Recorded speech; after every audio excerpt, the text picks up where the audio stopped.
Recuérdenme dónde nos quedamos.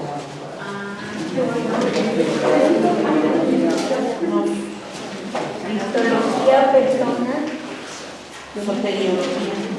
Hicimos la distinción entre cristología y soteriología, ¿verdad? A ver, ¿qué es cristología? Estudio de Cristo.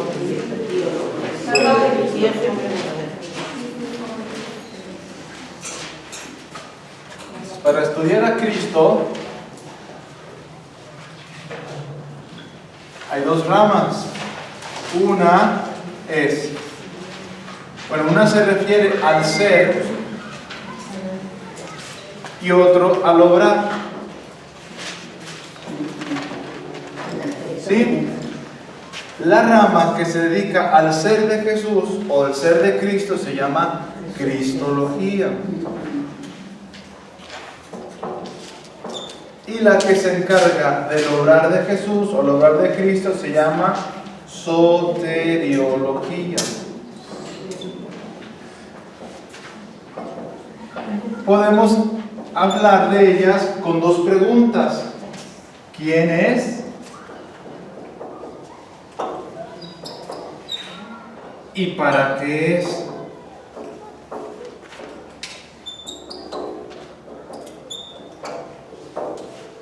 ¿Sí? ¿Quién es Jesús? Y partamos de una verdad fundamental. Jesucristo es Dios y hombre, verdadero Dios y verdadero hombre. Estas dos realidades en Jesús, sus dos naturalezas, unidas en una persona, que es Cristo, que es Jesús. Nosotros tendremos que comenzar o lograr pensar en conjunto. Nunca pensar en un Jesús solo hombre y nunca pensar en un Jesús solo Dios. Y tener cuidado, formar el equilibrio. Porque luego, no, pues sí, en su humanidad, Jesús así. Humanamente Jesús sí, humanamente Jesús también, pero Jesús no solo es humano. Al decir esas expresiones estamos, ¿cómo se dice? Amputando a Jesús, ¿sí? Haciéndolo a la mitad. Y cuando pensamos a la mitad o solo por una parte, también podemos decir muchas herejías sobre Cristo. Es como quien dice, ¿verdad? ¿Ustedes están en sencillo? ¿O ya no? Ya no. ¿Ahora qué es? Del equipo de liturgia. Se me olvida el nombre. Liz, no. Sí. Ah, Liz. ¿Qué tal si un día llega, decíamos que era?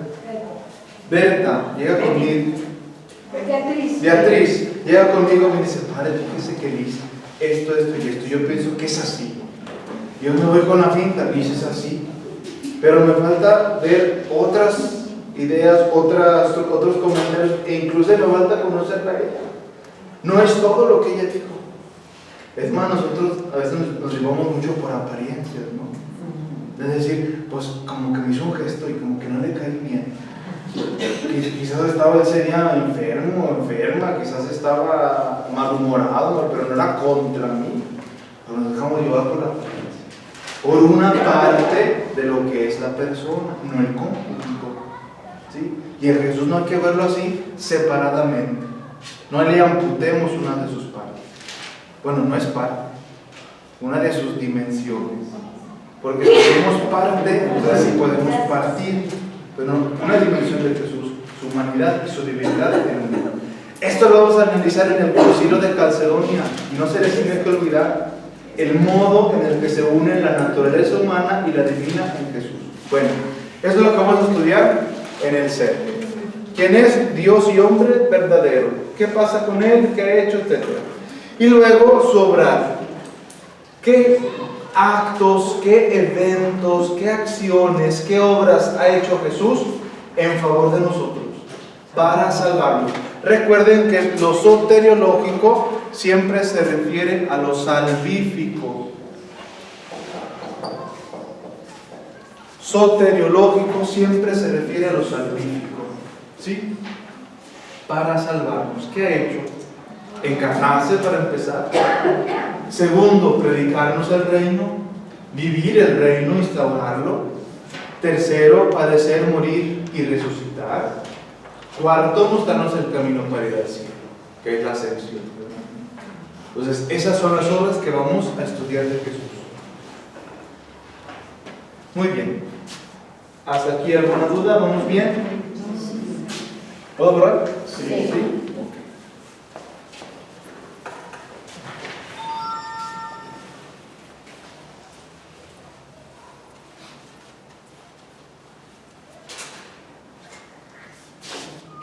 Si yo quiero estudiar al ser humano, imagínense a ver, en las carreras universitarias, si quiero estudiar al ser humano, ¿desde qué perspectiva lo puedo hacer?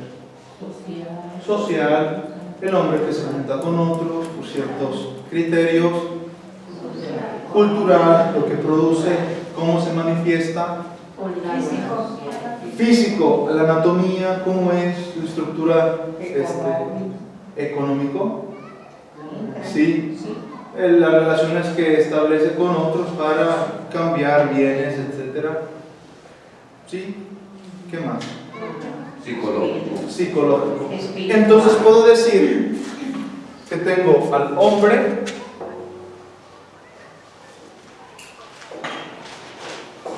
¿sí? Y lo puedo ver de diferentes puntos de vista.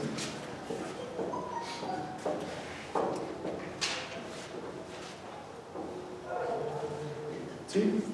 ¿Cuál será más importante de todo lo que hemos visto? Política, económica, social, anatómica, fisiológica, psicológica. ¿Cuál será más importante? Todas. Pero podemos establecer un orden dentro de ellas.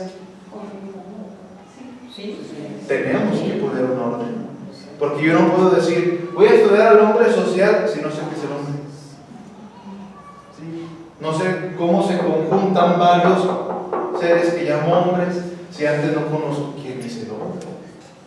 ¿Sí? Primero lo estudio en sí mismo, luego voy viendo lo que establece con el otro, lo social, luego a través de eso veo su interior, lo psicológico, cómo se manifiesta, y luego las relaciones que empieza a establecer con otros por diferentes motivos, por el ordenamiento de la sociedad, la política, o por el intercambio de bienes, lo económico, etcétera, etcétera. También algo similar sucede en teología. Yo tengo mi objeto de estudio que se llama Dios, ¿sí? Y yo lo puedo analizar de diferentes perspectivas. Dios en sí mismo, ¿quién es? ¿Quién es Dios para nosotros, los cristianos? ¿Quién es Dios para otros que no son cristianos? Bla, bla, bla, bla, bla. ¿Sí? En teología hay un orden. Vamos a poner el orden de los tratados teológicos.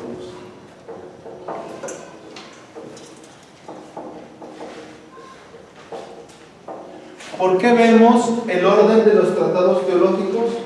Porque necesitamos descubrir dónde se incrusta la cristología.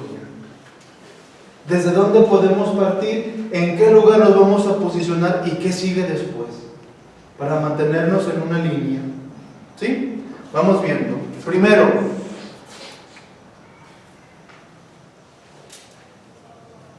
tenemos los fundamentos.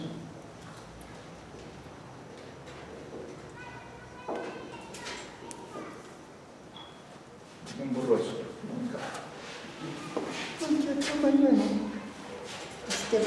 ¿Sí se alcanza a ver hasta atrás o no? No, ¿verdad? Es suficiente, lo que pasa es que si se acuesta ya no funciona. ¿Cómo?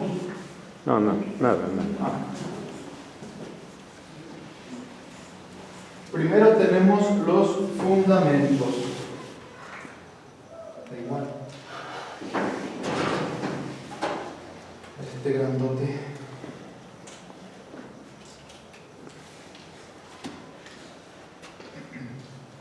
Lo que llamamos la revelación.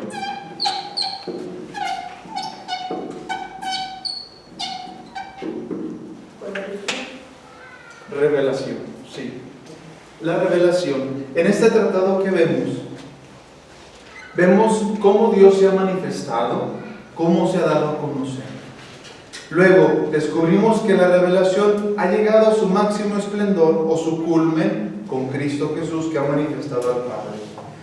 Pero que no lo ha dicho todo, sino que poco a poco se va dando una revelación progresiva. ¿Hasta cuándo? ¿Hasta dónde? Hasta que nos encontremos con Él cara a cara, ¿sí? Luego partimos de esa revelación, continuamos con la teología de la creación.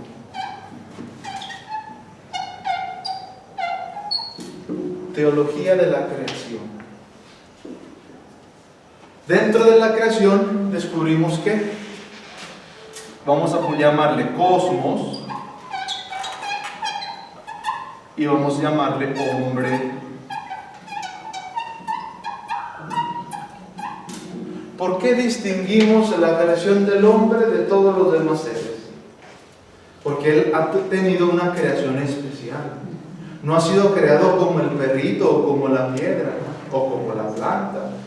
Esa connotación es muy específica. El hombre ha sido creado a imagen y semejanza. Algo impactante, ¿verdad? O sea, sé que yo no fui arrojado a la existencia, como decía Heidegger, sino que yo tengo un propósito en la vida. El hombre está destinado a ser imagen y ser semejanza. Distingamos imagen y semejanza, ¿vale? Por ejemplo, con el pecado, cuando tú pecas mortalmente, ¿qué se te quita? ¿La imagen o la semejanza? ¿O las dos? Exactamente.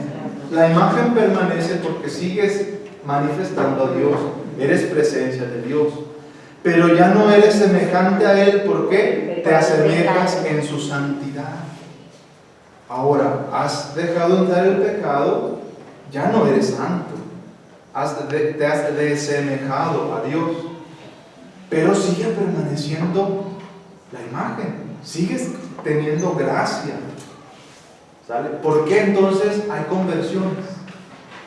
Si ya diera un rechazo total a Dios por el pecado, aunque fuera mortal, si ya doy ese rechazo a Dios, ese insulto, esa ofensa, y me pongo contra Dios, ¿por qué me puedo después convertir? Por eso mismo que está la imagen, y como imagen nos inhabita la Trinidad. Y por eso se puede dar nuevamente la iniciativa para convertirnos, para arrepentirnos y regresar al camino. Es un movimiento que es por iniciativa divina, no solamente por nuestras obras buenas.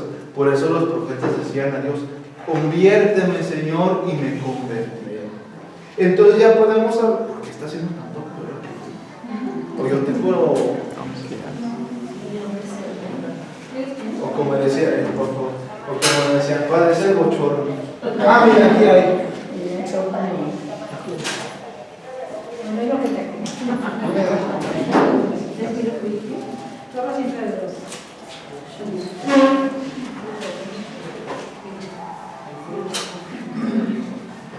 Bueno, continuamos.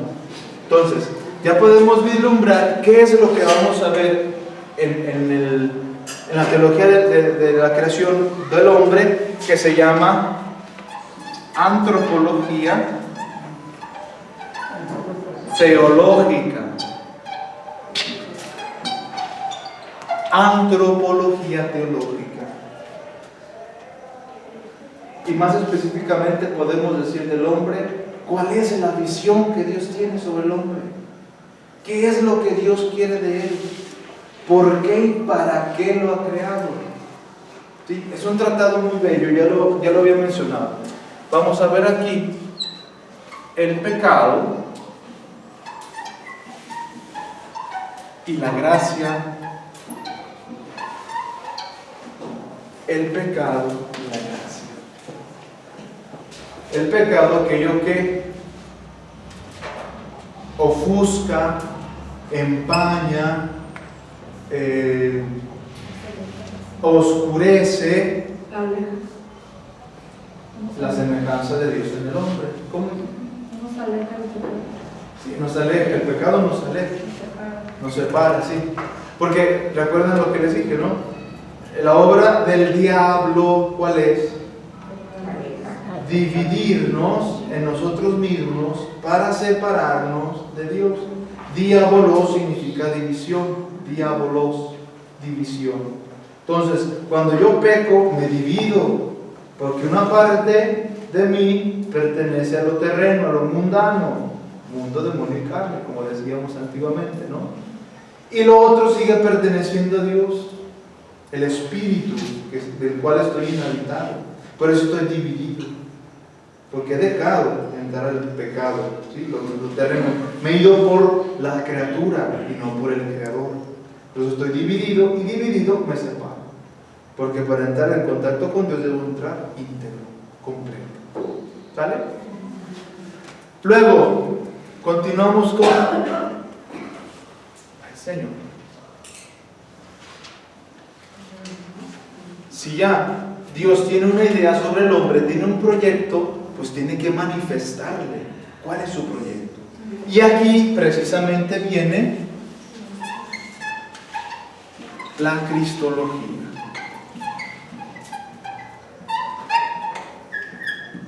La cristología. Este es el lugar. Después de los fundamentos de que Dios se revela al hombre, después de la teología de la creación, del mundo, del hombre, lo que ha sucedido en el pecado con la gracia, viene la cristología. El modelo, podemos decir.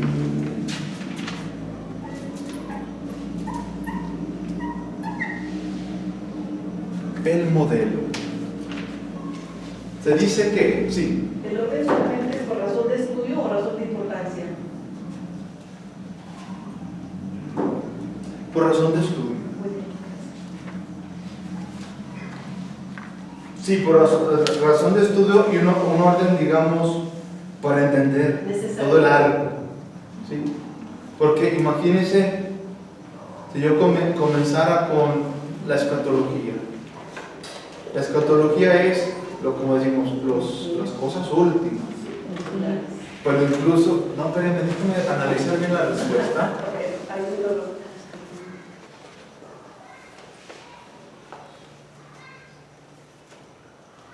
Porque toda la teología se compenetra.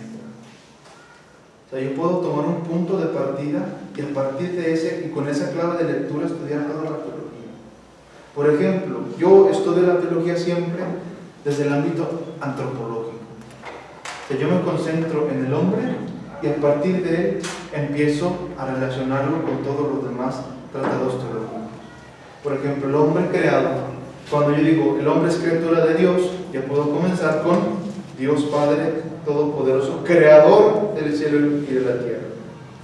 Y luego digo, yo hombre que sufro, que peco, que me duele, que lloro, que anhelo, que tengo deseos.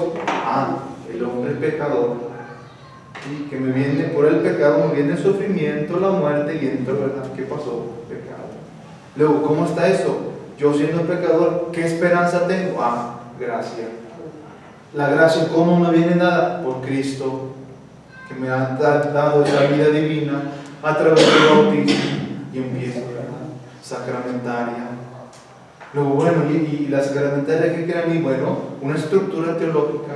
Es decir, dentro de mí me inhabita la Trinidad. Santísima Trinidad, y empiezo a estudiar la Santísima Trinidad. O sea, siempre tener un punto de partida, ¿verdad? Lo hacemos así, digamos, de manera clásica y por cuestión de estudio de metodología. ¿Sí? Así. Ahora también es como una construcción, ¿no? Una casa. Tengo que ir primero a los cimientos, si no se me cae todo, ¿no? Primero conocer los fundamentos y luego empezar a construir. Cristología. Bueno, ya he visto a Cristo que me revela al hombre y al hombre me revela a Dios. Entonces veo cuál es la perpetuidad o la continuidad exactamente de la obra de Cristo y veo la eclesiología.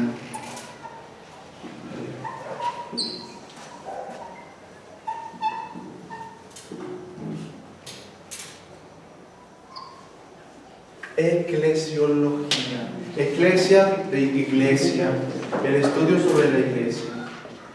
Cuando Jesús asciende al cielo, deja la misión a sus apóstoles, ¿verdad?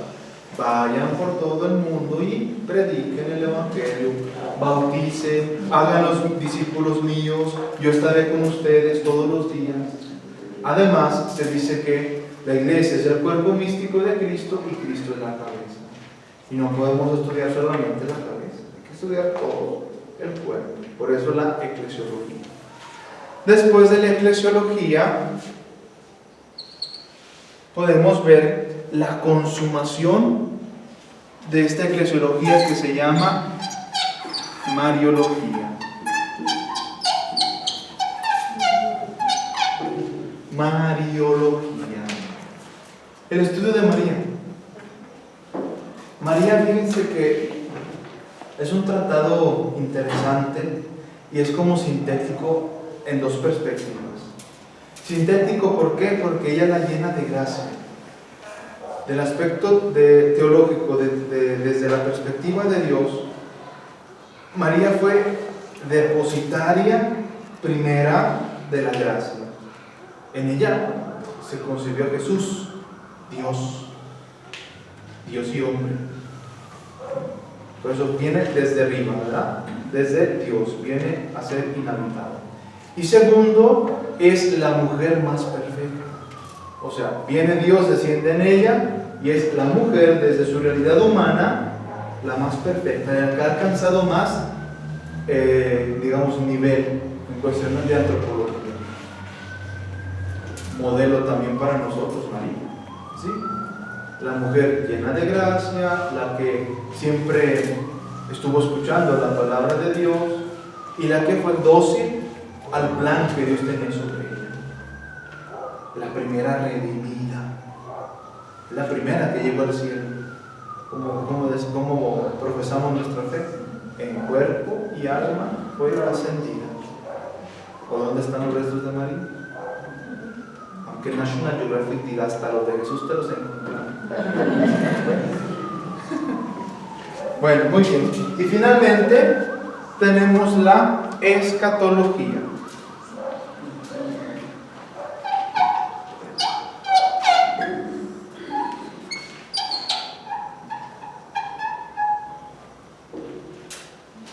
Bueno.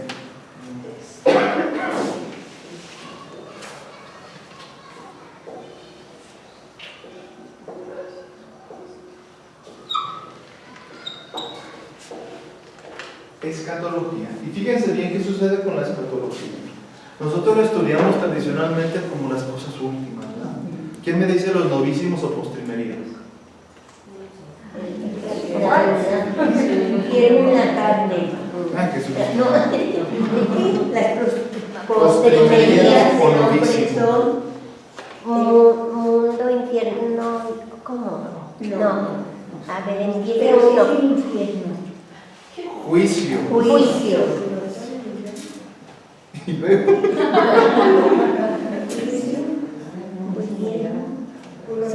Muerte, juicio, infierno y gloria. Gloria, cuarto. Muerte, juicio, infierno y Son gloria. las postrimerías. Lo más último. Ajá. Eso es Gloria. muerte, juicio, infierno y gloria. Bueno, que no fueron al catecismo.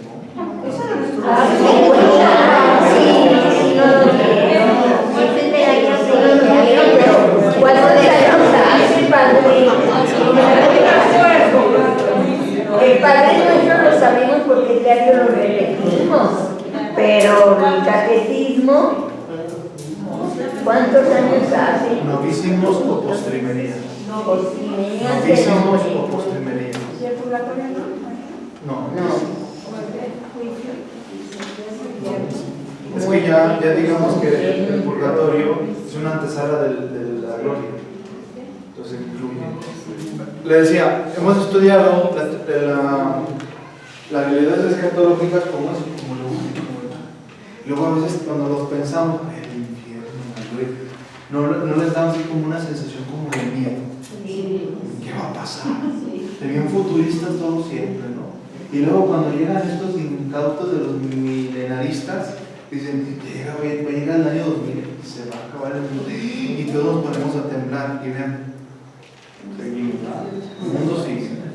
Entonces, bueno, menos en ahorita, se murió el 29 de diciembre del 99, no llegó. Pero bueno, se le acabó no llegó al 12, llegó su fin del mundo. Entonces, siempre lo vemos como con cierto temor, cierto miedo. Sin embargo, ha sido como una tendencia que ha quitado a la fe mucha vivacidad. Porque como ya lo vemos después, cuando venga, cuando me toque, pues ya lo veré. Cuando en las primeras comunidades cristianas siempre estaba esta conciencia, va a venir el Señor, la parucía, va a venir, ahí viene, ya llega. Y entonces la efervescencia de la fe era muy fuerte. Y vivían, ¿no? Y se juntaban para las enseñanzas de los apóstoles, y para la fracción del pan, y para las oraciones, y para ponerlo todo en común. Y vivían ese dinamismo del amor en las comunidades. Pero luego, bueno, pues el Señor no llega. Ya nos hemos hecho tantas buenas obras, y tantos rezos, y tantas cosas, y el Señor no llega. Pues empecemos a acomodarnos. Y empezamos a construir estructuras. Y ya viene la ordenación de los obispos, de los presbíteros, empezamos a hacer los principales de la comunidad, los laicos, y empezamos a estratificar todo y a hacernos instituciones. ¿Sí? Y entonces ya toda esa sensación le llaman de apocalíptica, no sé si ustedes lo escuchamos, sensación de apocalíptica se perdió. Y ya nos acomodamos, que cada uno viene. Incluso hasta Pablo hizo 2 cartas a los tesalonicenses, ¿se acuerdan? En la primera decía, la venida del Señor es inminente, ya prepárense y estén listos, miren, no se me duerman, y alégrense siempre, bla, bla, bla. Y luego manda otra, nos vienen ciertos desajustes en las comunidades. Pues dice Pablo que ya me lo llega todo. Pues ya, comamos y bebamos, porque mañana moriremos, ¿verdad? Entonces Pablo tiene que mandar otra carta para clarificar que la venida del Señor sí es inminente, viene, pero no es próxima. ¿Sí? Hasta que se consume todo, hasta que se recapitule todo, etc. Y creo que tenemos que regresar, o nos hace falta mucho regresar a la Apocalipsis, tener como esas sanas ansias de eternidad. Porque ya con el control de la ciencia y la técnica sobre el mundo, creemos que estos límites espaciotemporales son los definitivos. Y por eso nos inclinamos más a los bienes temporales, al progreso temporal, que a los bienes eternos. ¿Quieres decir algo? No se lo realizo por lo que estaba usted comentando. ¿De qué? Lo que estaba haciendo la reflexión de lo que usted estaba haciendo, estaba entendiendo por qué ahorita es tanto miedo precisamente a estos mensajes que están saliendo por todas partes del mundo, poniéndole fecha y término a este mundo que conocemos, ¿no? El 24 de junio, el 12 de febrero, no sé qué fechas se están anunciando por todo internet y la gente se espantaba, precisamente porque estamos en esta tipo de situación que usted acaba de comentar. Ahora, el escatón, lo que se refiere a la escatología, el escatón, que se dice la realidad es última, lo que decimos las postrimerías, los novísimos, no son situaciones o eventos, sino que el escatón se refiere a Cristo. Cristo es el definitivo, es el que recapitula todo, es el que da culmen, da plenitud a toda la revelación. Y vean que Cristo es ayer, Cristo es hoy y Cristo es siempre, para la eternidad. Ahora, no tendríamos que tener miedo a las cuestiones últimas, ¿por qué? Porque las estamos viviendo todos los días. Recuerden lo que Jesús dijo a Pedro: te doy las llaves del cielo, lo que ates en la tierra, quedará todo en el cielo. Lo que desates en la tierra, quedará desatado en el cielo. Entonces, podemos ver cómo ya en la misma historia del hombre, muchos eventos nos preparan y nos disponen para la eternidad. Y hay que ver esta situación en un conjunto de pasado, presente y futuro, en uno solo que es Cristo Jesús. Batallamos mucho para entenderlo. ¿Por qué? Porque nuestra conciencia siempre es lineal, temporal, cronológica, un sucederse de eventos o de circunstancias. Y la mirada de Dios es en conjunto, es uno solo. Tenemos esa división entre el tiempo y la eternidad, entre el cronos del hombre, que mide el tiempo, y el kairos de Dios, que es el tiempo de Dios que no sabemos, que no lo conocemos, pero que se da. Cuando dice Pablo, llegada la plenitud de los tiempos, envió Dios a su Hijo. ¿A qué se refiere esa plenitud? Porque eligió esa fecha precisa para mandar a su Hijo y no otra. Que no hay fechas más bonitas. Por ejemplo, mi cumpleaños. O sea, porque llegada la plenitud, ¿cuál plenitud de los tiempos? Como los judíos en ese entonces, en ese preciso instante, cuando se da lo del censo de los judíos. ¿Por qué en esas fechas? Cuestiones misteriosas que no conocemos, pero que se han dado. Y es cuando Dios irrumpe en la historia, cuando se mete en la historia. Y cuando Jesús se encarna, lo eterno, la eternidad de Dios, o el tiempo sin tiempo, que es en Dios, se mete en la historia. ¿Y qué es lo que hace? No lo contrapone, lo abraza. Muchos de nosotros pensamos, a ver, tiempo, eternidad, y empezamos a dividir. Tiempo, eternidad, lo humano y lo divino, el mundo y el cielo, la tierra y el cielo, etcétera, ¿no? Cuando en Dios es una mirada completa, es cielo y tierra, es tiempo y eternidad, es historia y divinidad en conjunto. ¿Me explico? Tendemos a dividir nosotros, pero la mirada de Dios es en conjunto. ¿Estamos aquí? ¿Bien? ¿Sí? Muy bien. Entonces, aquí es donde se incrusta la cristología. ¿Vamos bien o vamos un poco... Yo lo noto un poco...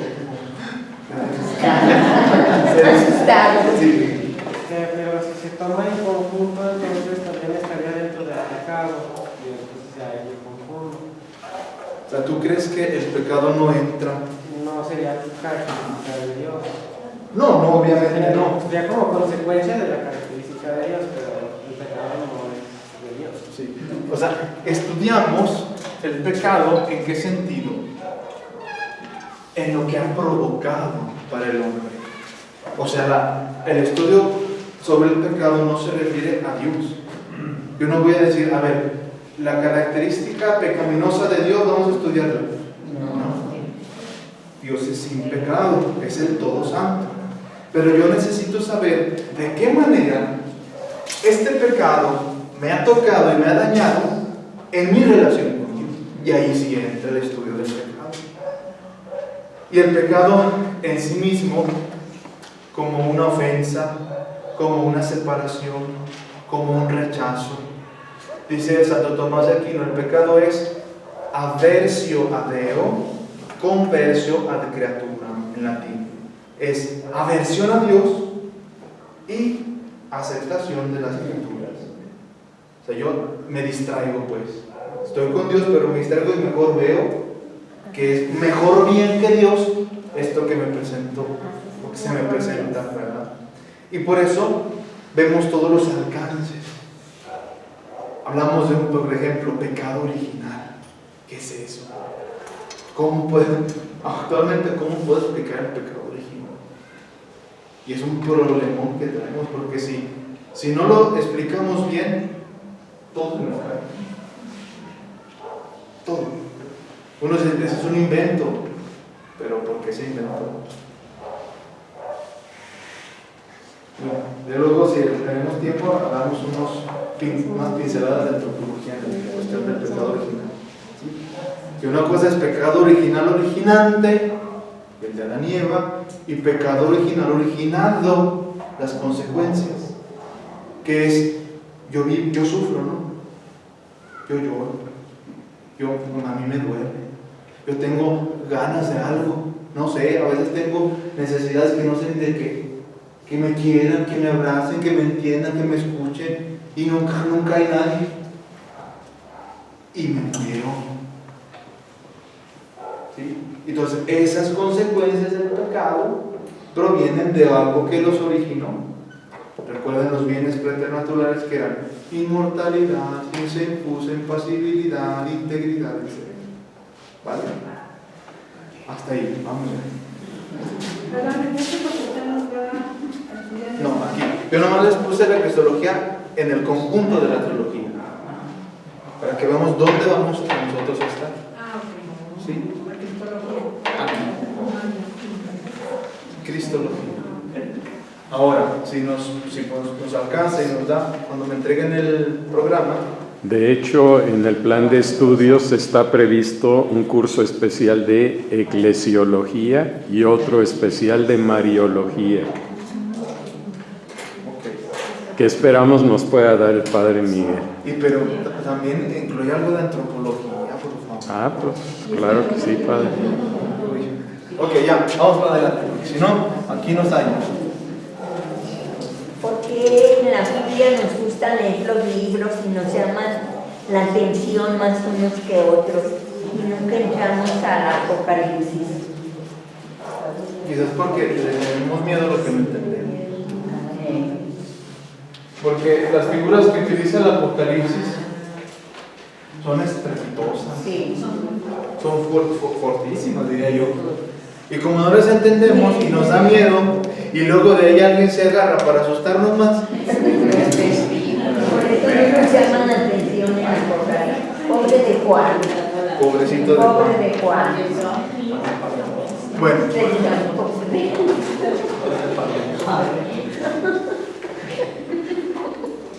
San Juan, el que escribió el Apocalipsis. hemos visto ya el lugar que le corresponde a la cristología en la construcción teológica. Pero también en la vida cristiana, la cristología tiene un punto central. Un punto central. ¿Por qué? Porque Él es el fundamento y el motivo de nuestra fe. Dice el Papa Benedicto XVI en su encíclica Deus Caritas Est, o Dios es amor. Dice, nadie comienza a ser cristiano por una decisión, por una bonita idea, por una ideología, o porque alguien me dijo tú tienes que, o por una obligación, sino que se comienza a ser cristiano a través o por inicio del encuentro con una persona. Ese encuentro con una persona que me ha cambiado la vida y que me ha dado una perspectiva nueva, me ha abierto un horizonte nuevo. ¿Sí? Por ejemplo, si usted está encerrado o encerrado, digamos, lo secuestraron, hoy está muy de moda, ¿verdad? Lo secuestraron, usted está metido, metida en un cuarto a oscuras, nadie, no ve a nadie, nadie lo ve a usted, bueno, lo que usted cree, ¿verdad? No le dan comida por unas protecitas de la vida, usted como puede todo ir a oscuras, no ve nada, está desesperado. De repente, no supo ni cómo, se abrió una puerta. ¿Sí? Se abre una puerta y una mano se le extiende para sacarla de allí. Y en cuanto abre los ojos y ve un rostro, ve una persona. Y esa persona, ese rostro, jamás se le va a olvidar. ¿Por qué? Porque lo salvó. Porque lo salvó. Hacia nosotros Jesús. Exactamente. Usted nunca se le va a olvidar ese rostro. Y entonces, para que nunca se le borre el rostro de Cristo o se le quite de la mente ese rostro de Jesús, tiene que tener un encuentro con Él. ¿Sí o no? Usted diga, Padre, pero yo nunca lo he visto. Y usted diga, no, en las imágenes, no, tampoco. Es una especie de encuentro místico, espiritual, pero real. A veces tenemos tenemos la tendencia de decir, lo espiritual no existe, es real. Por ejemplo, nuestros ángeles de la guarda que casi ya no nos pelamos, ¿verdad? Y ahí están, Sí. de una manera misteriosa y que no conocemos a ciencia cierta y evidente, pero que están. Decía un santo que cuando tenía una controversia con alguno, un pleito, primero le decía a su ángel de la guarda, oye, échame la mano, vete a platicar con el ángel de la guarda del otro, pónganse de acuerdo, y luego llego yo con la persona, ¿verdad? Y así se mitiga, ¿verdad? Se mitiga el sufrimiento. Entonces, no por decir místico espiritual, quiere decir real, o fantasioso, o fanático, sino que es real. Y usted se ha de acordar ciertos momentos en su vida de fe que le han hecho muy fuerte, que han sido como claves para su vida cristiana. Y usted por eso permanece siendo cristiana católica. Y no ha desertado, no ha renegado, no ha apostasiado. ¿Ubican la palabra? Renegar de su fe. ¿Sí? O cismáticas, de decir, bueno, todo lo que viví no es verdad, ahora yo hago mi propia iglesia. Eso es cisma, división, ¿verdad? Ok, entonces tiene que haber un encuentro fundamental. Ahora, fíjense bien cómo es la Cristo como centro al centro. Es Dios que viene al hombre y a través de Cristo se le manifiesta al hombre. ¿Sí? Dios a través de Cristo se le manifiesta al hombre. Y el hombre a través de Cristo llega a Dios. Llega a Dios. ¿Ven? ¿El hombre no puede llegar directo? No. Tenemos un único mediador, Cristo Jesús. Entre Dios y los hombres. El único puente. La única puerta de ida y la única puerta de regreso. Es la así llamada teología de la descendencia y de la ascendencia. Dios viene al hombre, se hace hombre, Cristo Jesús, y el hombre sube a Dios a través de Jesús. Vean lo que ha pasado con la encarnación, y ya les adelanto un poco, porque eso es una maravilla. Cuando Dios decide salvar al hombre, se encarna, toma la naturaleza humana, la une a su divinidad. Es Jesús, ¿sí? Que predica, que hace el bien, que padece, muere y resucita. Y cuando asciende, ¿qué sucede ahora en la eternidad? Ya Jesús no puede regresar a la eternidad como antes estaba. Ahora, ¿qué lleva consigo? La humanidad. La humanidad. Entonces vean a dónde nos fuimos con Cristo. La humanidad toda, todo aquel que sea hombre, está donde? En el corazón de la Trinidad. Esto tiene un alcance increíble y solamente pudo ser obra de Dios en Cristo. Porque desde que Cristo se encarna ya no es lo mismo. El cielo y la tierra están unidos. No hay separación, no hay división, no hay mezcla, no hay confusión. Es una armonía. El hombre es el que desarmoniza, pero Cristo ya ha hecho la armonía y quiere continuar esa armonía a través de nosotros, la iglesia, su cuerpo. Pero a mí cuando yo escuché esta verdad, yo quedé impactado, porque es verdad, es real, ¿no? O sea, Cristo toma un cuerpo y jamás, un cuerpo, y en el cuerpo decimos toda la humanidad, y jamás se vuelve a separar. Regresa a Dios siendo Dios y hombre, regresa a la Trinidad y ya mete a esa Trinidad.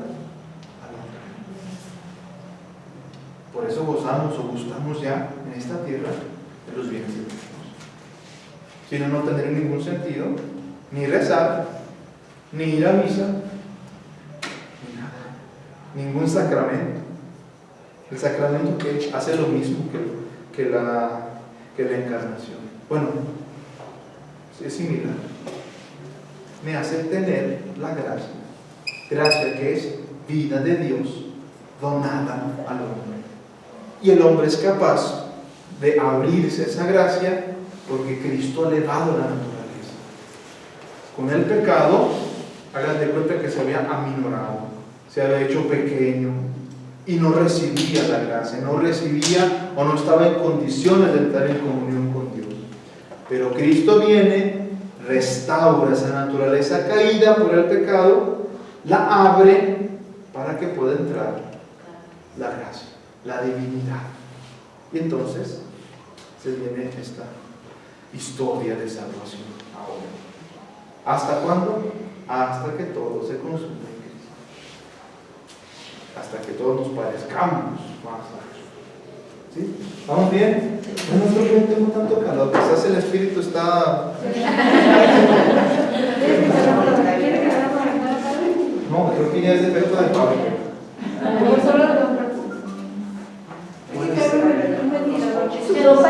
O es el fuego de sus corazones que arde de pasión por el Señor.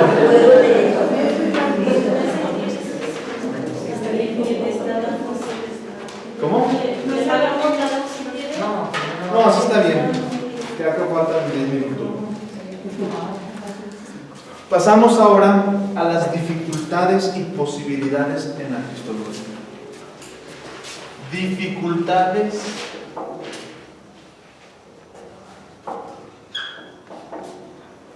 y posibilidades.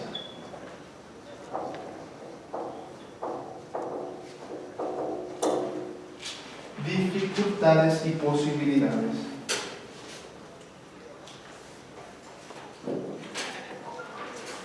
Bueno, por una parte tenemos exageraciones y deficiencias.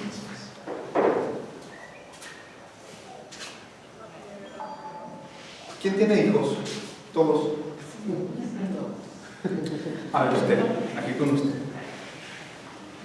Si usted me hablara de su hijo, ¿qué me dijera? Así nomás, presénteme a su hijo. Pues que es un buen estudiante. Buen estudiante. Que es un buen muchacho. Un buen muchacho. Que es Juguetón. que es educado. Usted me podría decir, tengo el mejor hijo del mundo. Ahí está, ¿verdad? Es el mejor hijo del mundo. ¿Por qué? Porque es el mío, ¿verdad? Y cada uno hablaría de su experiencia familiar de la misma manera, ¿sí? Yo tengo la mamá más buena del mundo, la mejor, el papá más trabajador de todos. No, hombre, es una dulzura mi papá. Mi experiencia, ¿verdad? Y lo más común es que le metamos un poco más de crema a los tacos, ¿verdad? Así. Y hay quien ha exagerado alabar a Jesús, diciendo, es Dios, y es Dios, Dios, Dios, Dios, Dios, Dios, Dios, Dios. O sea, la máxima expresión, la máxima potencia, ¿sí? Cuando Dios es Dios, punto. O hay quien ha hecho deficiencia sobre Dios, sobre Jesús, diciendo que no, Jesús no es Dios. Jesús es solamente un hombre, nacido de María, hijo de José, pero a quien Dios eligió, lo adoptó como su hijo para hacer algo grande, ¿sí? Pero es un hombre como tú y como yo. ¿Sí? O hay otros que dicen, bueno, no, pero es que es Dios, pero a veces, y simplemente para mostrársenos a nosotros, tiene una apariencia de hombre. Parece hombre, pero no es solamente es Dios. Si tú ves un cuerpo, ves ahí algo ahí, pero no es. Se aparece como una especie de fantasma, ¿verdad? Pero no. Y es así. Divinización, por un lado.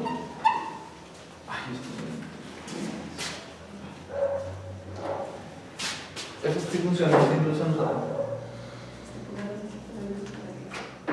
Bueno, ya sé para qué sirve el papel higiénico.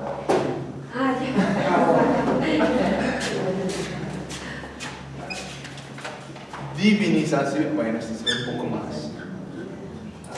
No sé. No se ve. Bueno, Divinización Divinización y glorificación. Divinización y glorificación. Dificultades y posibilidades. Ajá. Bueno, ¿esa divinización en qué entra? lo que yo digo, la dificultad. Ah, ya. Bueno, vamos dividiendo. Vamos primero con las dificultades para hablar de Jesús. En las dificultades para hablar de Jesús entran las exageraciones y deficiencias. ¿Sí?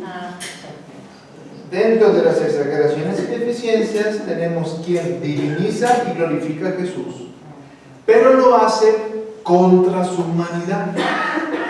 ¿Sí? Se concentra tanto en el ser divino de Jesús que dice, echa a un lado la humanidad.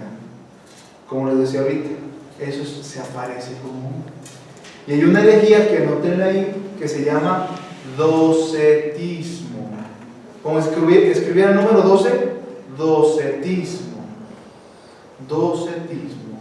Aquellos que dicen Jesús es Dios y solamente tiene apariencia humana. O sea que no sufrió nada. Exactamente. Entonces, echa por tierra, luego la pasión, la muerte. Lo que dice el primer comentario. Los que se concentran tanto en la divinidad de Jesús que dicen que la humanidad es solo apariencia o es aparente. ¿O cómo tiene la idea? ¿Cómo escribió la idea?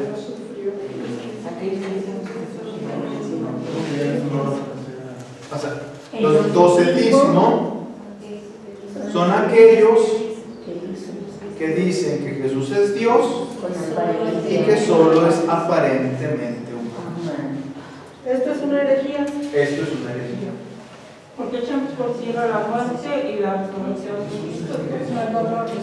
Con apariencia humana. Humano.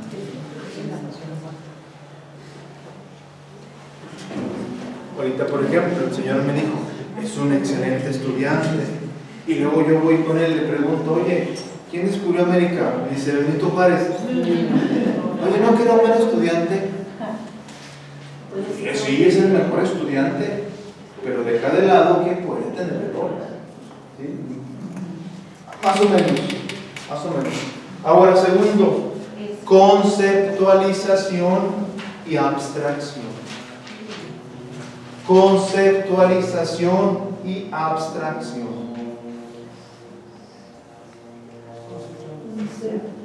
Conceptualización y abstracción. ¿Qué quiere decir esto? Idealizamos a Jesús. Lo hacemos una idea. Jesús, Jesús, Jesús y Jesús. ¿Y quién es Jesús? ¿Quién es Jesús? ¿Y quién es Jesús? Pues Jesús es Dios.